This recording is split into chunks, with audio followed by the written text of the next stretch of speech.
My name is Camden Caldwell, and I hate being labeled. The first time I was labeled was in the first grade.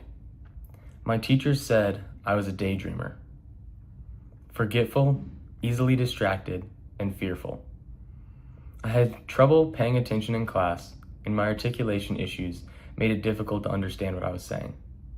But none of this was my fault. The daydreams were caused by silent seizures, and the articulation issues were due to a mouth tic that I developed whenever I got nervous. On top of that, the medication I was on left me energetic and with a tendency to forget things. I was an epileptic, but they had labeled me as an underachiever.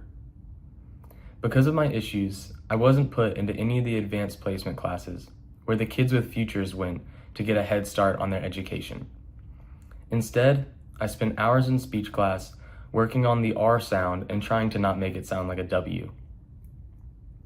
I remember feeling abandoned and forgotten because I thought it was fate that had separated me from all my friends, and I didn't realize that it was systematic.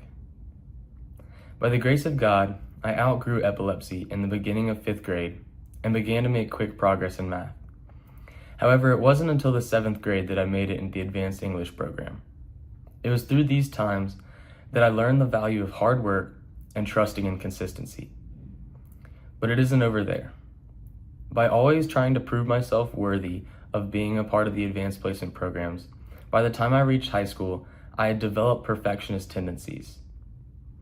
I had the mindset that each piece of work I created had to be error-free and better than anything I'd done before. And while this mindset served me well, both athletically and academically, it began to take a toll on me mentally.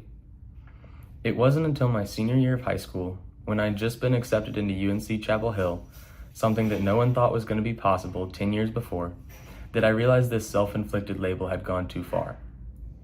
I was reflecting on past experiences and thinking about what the future held for me. I realized that I'd spent so much time living under the labels that other people had put on me, and even more time living under the labels that I'd put on myself, trying to prove to others that I was who they wanted me to be. I realized that college was a fresh start and that it was somewhere that I could decide what labels me. So I decided that I want to be known as someone who is passionate about my work, competitive but empathetic and caring, and lastly, someone that leaves an impact on every community that he is a part of. After graduation, I plan to pursue a career in corporate finance with the goals of opening up my own business one day.